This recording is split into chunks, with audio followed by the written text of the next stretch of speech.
प्यारे दोस्तों, हम मौजूद हैं मुन्नू सिंह उर्फ सुरेश सिंह के घर पर हम दिखा रहे हैं। हालांकि जो आप लगातार इस देश की जो मेन स्ट्रीम मीडिया है जिसे कोठी बताकर गिरा रहे थे, उसका भी घर दिखाएंगे आपको।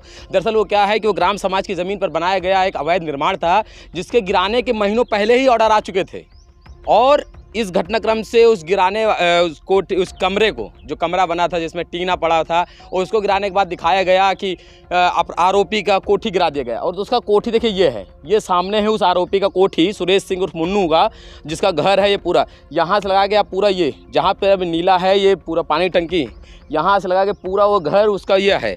और मीडिया में दिखाया ये गया कि जो मुख्य आरोपी है मुन्नू सिंह, उसका घर गिरा दिया गया। और जो उसमें जो उनके सहयोगी आरोपी हैं ज्ञान सिंह की बहन जो है मुकुन की जो ग्राम समाज की जगह में अवैध निर्माण था, जिसका मुकदमा भी चल रहा था और मुकदमा वो कोर्ट से हार भी चुकी थी, उसको प्रशासन को गिराना ही चाहिए। जो यहाँ पर घटनाक्रम के बाद गिराया, वो दरअसल उसको गिरा तो उसको 15 दिन 20 दिन पहले गिरा देना चाहिए। उसका आदेश था, साफ शब्दों में कोर्ट का आदेश था अपना। लेकिन वो पूरा ये घर ये है, और घर उनका अभी तक जो इसके माता हैं राम दुलारी सिंह, जो इस गांव के प्रधान भी हैं, पप्पू किसान नेता की जो माँ हैं, जो पिंकू की माँ हैं, जो अभय सिंह की दादी हैं, उनका, और पिंकू सिंह की जो पत्नी है मनीषा का, हम लोगों ने इनसे बातचीत किया। उन्होंने कहा कि अब योगी का बुलडोजर कहाँ है? हमारे बेटों को, हमारे पूरे परिवार को जिसने उजाड़ दिया, अब योगी का बुलडोजर आएगा क्या? उनका तो कहना ये था कि इनका बुलडोजर भी गिराया जाए और कम से कम उनको कोर्ट की तरफ से पूरी जांच पड़ताल के बाद फांसी की सज़ा मुकर्रर की जाए। ये घटना जो है दिन दहाड़े है, ये दिन के सूर्य के उजाले पर है, ऐसा नहीं है कि रात के अंधेरे पर है अनुमानित हो जाए। इस घटना के तमाम सारे लोग हैं जिन्होंने देखा है, भागते वक्त देखा है, लोगों ने सुना है। और इसकी जो पूरी गांव में जो रंजिश थी, कई दफ़ा पप्पू सिंह के साथ ही नहीं, कई सारे ऐसे लोग हैं जिनसे बातचीत किया तो लोगों का दर्द जो है उभर कर आया है कि किनके साथ किस प्रकार से बदतमीजियाँ इसके पहले की गई, घटनाएं की गई, किसी को मारा पीटा गया, किसी को गाली दिया गया। और अभी जहाँ पर जो लोग नीचे बात करते उन्होंने तो कहा कि यहाँ पर इसी पूरे मकान पर एक ज़मीन, एक कॉलोनी है, किसी यस्सी के नाम की है, वो भी इसी में बनी हुई है ना? अच्छा, चारपाई जो बनी है, देखिए जो जहाँ चारपाई बनाई गई है वो बता रहे हैं वो कॉलोनी है, जिसको अब अपने ही मकान के रंग में ढाल लिया गया है। तब इतना सब कुछ होने के बावजूद प्रशासन की कोई कार्रवाई नहीं हो पा रही है, और यहाँ लगातार इस कार्रवाई को प्रभावित कर रहे हैं, इसके पहले भी प्रभावित करते रहे हैं, जिसके चलते उसके हौसले जो थे दिन प्रतिदिन बढ़ते गए। और अंततः उसने तीन हत्याओं को एक साथ अपने साथियों के साथ, अपने बेटों के साथ मिलकर घटनाक्रम को पूरा अंजाम दे दिया। और ऐसा नहीं है कि उसने ये पहला मर्डर किया हो। यहाँ के लोगों ने बताया कि 1988 में भी उसने एक मर्डर किया हुआ था। उसके बाद एक रामराज सिंह थे, उनका भी मर्डर किया। एक मियाँ था, उसका भी मर्डर किया। बाबा थे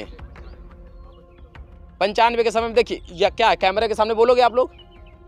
जो बोल दिए तो बहुत अच्छी बात है। देखिए अभी अच्छी बात है कि कम से कम लोग उस आवाज़ को अब रखना शुरू कर दिए हैं। अगर यही सब आवाज़ें और पहले उठी होती तो शायद इस चीज़ को रोका जा सकता था। और क्या था उसका मतलब मामला क्या था, मिजाज कैसा था? वो मिजाज गुंडागर्दी था, बचपन से उसको गुंडागर्दी में पाला गया था। 1988 में उसके पहले वो गंगा जी में कछुआ वछुआ मारता था, उसमें भी पकड़ा गया।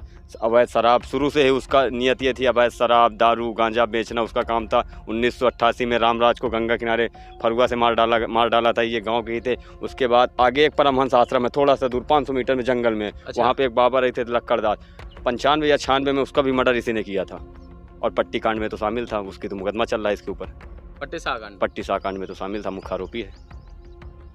मतलब आप लोग इनके अपराध की जो घटनाएं सुन के बड़े हुए हैं? हाँ, बचपन से ही हम लोग इनकी अपराध की घटनाएं और इनकी अपराध की घटनाएं सुन के बड़े हुए हैं, जिसके लिए हम लोग यहाँ गांव में पढ़ते नहीं थे। छोटे बच्चे होते थे, बड़े होते थे, उनका करियर ख़राब कर देना, ये कर देना, झूठी मुकदमे में फंसा देना। इसलिए जो गाँव के बच्चे होते थे 17 साल 18 साल के, वो परदेश भाग जाते थे डर के मारे। आप लोग भी कई बाहर रह के पढ़े? हाँ, हम इलाहाबाद रह के पढ़े हैं। मतलब आपके घर वालों में आपको यहाँ से निकाल दिया? समझ गया कि कहीं लपेट न दे आपको भी? सबको, ये सब जो खड़े हैं ये सब लोग भी बाहर ही रहते थे। हाँ, सब बाहर रहते हैं हम लोग। जितने लोग हैं यहाँ पे अभी स्थाई पे, यहाँ पे सब बाहर रहते हैं। इसका इतना दहशत हो गया, दिन दहाड़े लेके वो बंदूक घूमते हैं, कभी 315, कभी 312, कभी हरजन को धमकी देना, कभी किसी को पकड़ के मारना, ये सब उसका कांड था।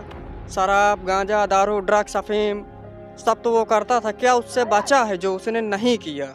ऐसा कोई कार्य नहीं बचा जो उसने नहीं किया हो अपराध की दुनिया में। सब कुछ कर चुका है वो। मतलब एक प्रकार से कह सकते हैं कि आपके गांव क्षेत्र का अपराध की दुनिया का बेताज बादशाह बना बादशाह हुआ था, कह सकते हैं खुलकर, इस पे कोई दो राय नहीं है। अच्छा, आप खुलकर था वो कहेंगे। अपराध की दुनिया का बादशाह, वो था ही। आप इसकी बाउंड्री देख के अंदाजा लगा सकते हैं कि अगर अपराध की दुनिया का बादशाह ना होता तो आज समय का आम आदमी जो 8 फुट पे घर बना के लिंटर डाल देता है और ये 10-10 फुट की बाउंड्री बनाए हुए है। इसका मतलब कि अपना जुर्म छुपाने की कोशिश करता था गाँव वाले से। तभी तो देख रहे हैं आप, बाउंड्री देख लीजिए चारों तरफ से। क्या नाम हो बाबू आपका? आशीष सिंह। आप भी बाहर निकल गए थे? अरे बाहर तो निकल ही गए, बहुत दिन से बाहर है। कारण क्या था? कारण क्या, सब बता रहे हैं यही कारण है, गुंडागर्दी, दहशत। अभी शुरू से लेके, हम तो पैदा भी नहीं हुए थे तब से चल रहा है, क्या कह सकते हैं।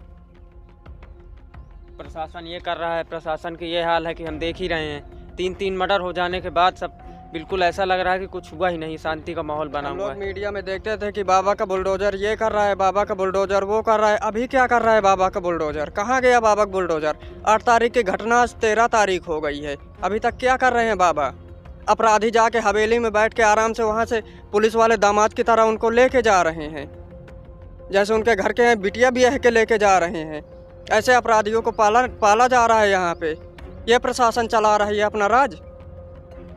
ऐसा करना चाहिए? 3 मर्डर दिन दहाड़े, न रात न कुछ, सुबह जो कि 50 आदमी के सामने कर दिया उसने खुलेआम, उस पर भी प्रशासन अभी शांत है, कोई कार्रवाई नहीं। क्या है ये? इसको क्या समझे हम लोग यहाँ रहेंगे कि यहाँ से पलायन करेंगे?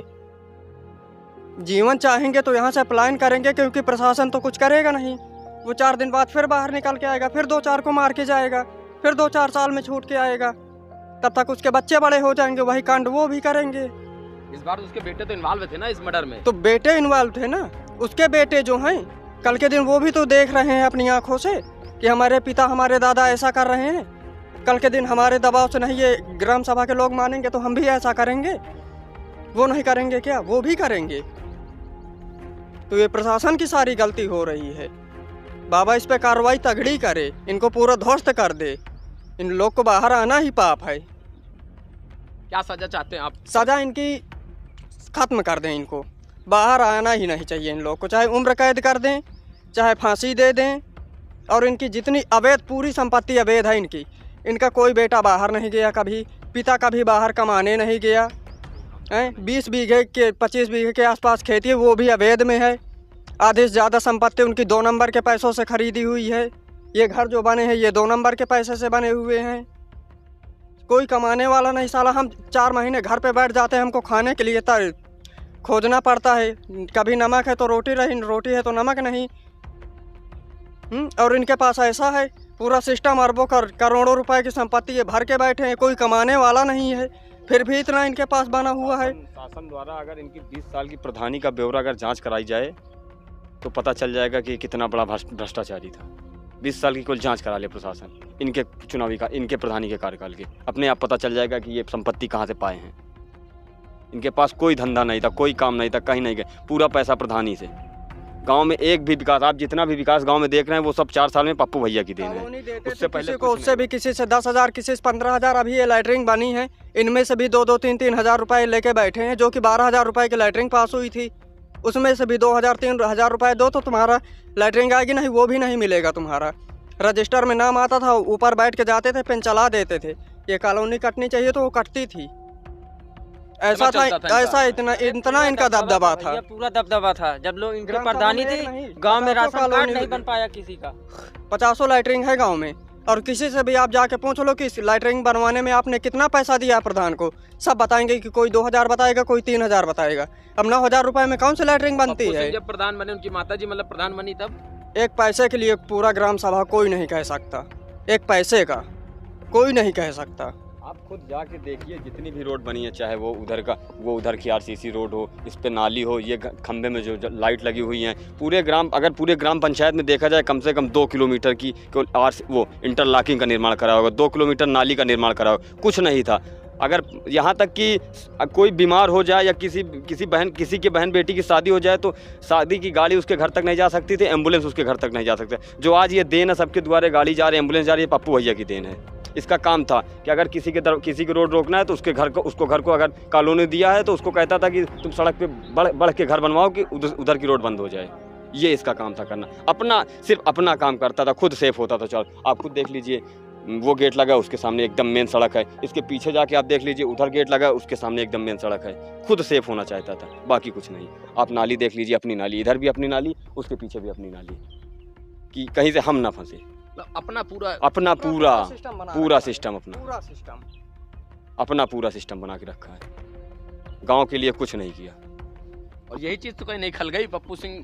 हाँ, यही चीज तो खली गई है और 4 ये महीने। कारण यही यही है। मेन कारण है भाई। मेन कारण गांव यही गांव में है। घूम के कहता था कि अब की बार प्रधानी हमारी है, चाहे जैसे आए, किसी की माई के लाल में दम नहीं रोक लेगा। गांव गांव में घूम के कहता था, अब आज बोलने के लिए डर रहे हैं भाई, आपराधिक किस्म का है, कैमरा के आने के सामने डर रहा है, कोई कुछ कर दे कुछ कर दे।